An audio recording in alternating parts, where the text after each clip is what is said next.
The phone buzzed at 2:14 a.m. Not a call, a message. Her name surfaced like a body. I stared at the screen while the ocean breathed behind me, slow and indifferent. The tide was coming in. It always does, no matter what you lose. Can we talk? 3 words. 4 months too late. I didn't answer.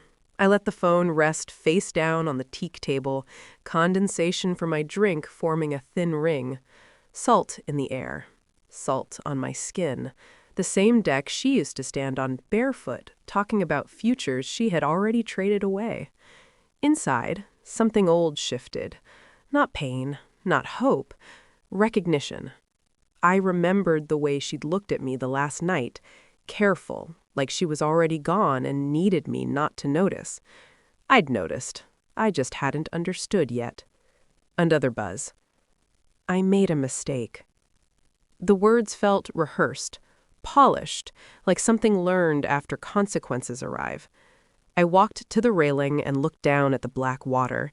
The moon broke itself into pieces on the surface. No single reflection survived. I thought of the man she left with, the investor, the watch, the car, the way his hand rested on her lower back like a claim. She thought she'd won. The phone buzzed again. I smiled, not because it was funny, because it was inevitable. Karma doesn't rush. It waits until you're sure you got away with it. I didn't know about him at first, not officially. There were signs, of course. There are always signs. Silence where there used to be noise, a guarded brightness, new words slipping into old sentences. Networking, opportunities, growth. She said my life was too small. Beach mornings, board meetings done by noon, evenings that ended with bare feet and grilled fish. She wanted altitude. I wanted horizon. The night she told me, she didn't cry. That should have told me everything.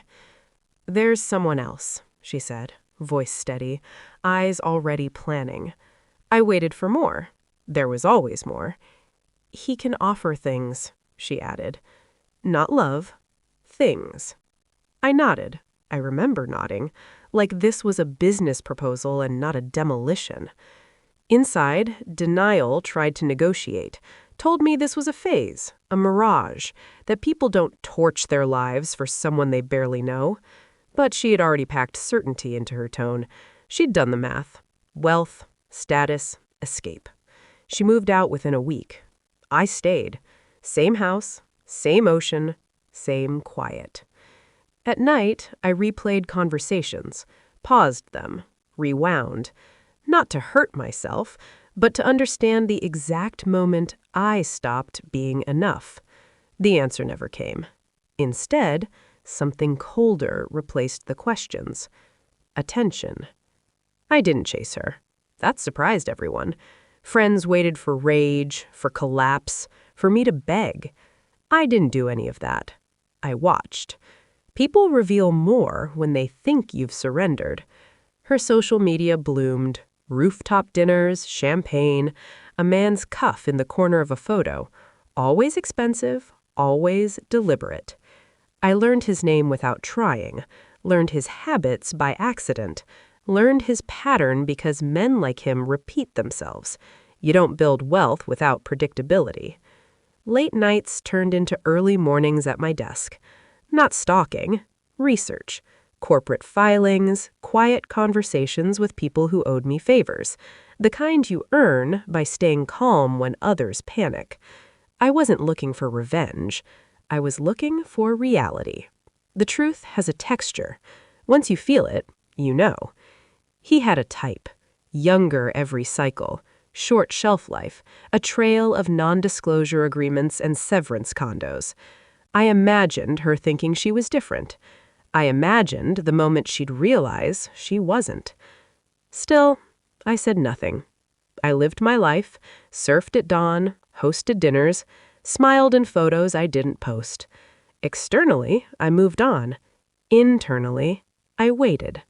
Time is the most loyal ally if you let it work. The message came 4 months later. Not dramatic, just heavy. He ended it. No explanation, no apology yet, just the fact.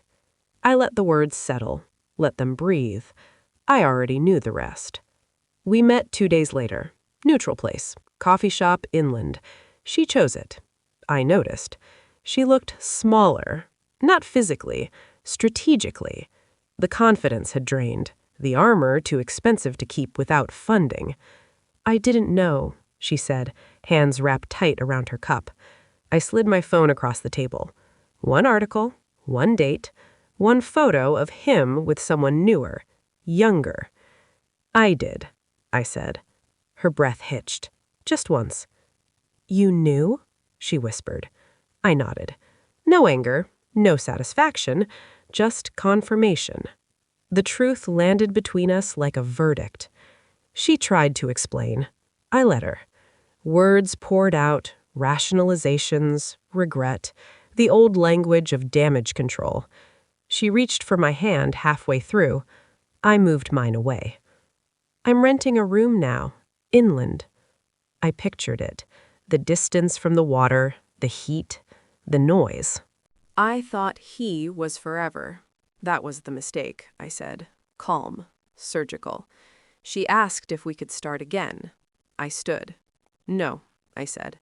This was the start. I left money on the table, enough to cover the coffee, not enough to mean anything. I didn't look back. That night, I sat on my deck as the sun dissolved into the ocean.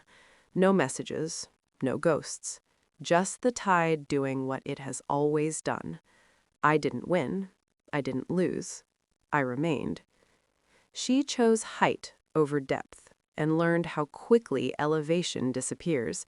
I learned something quieter. Some people mistake escape for ascension. I don't. The ocean doesn't either.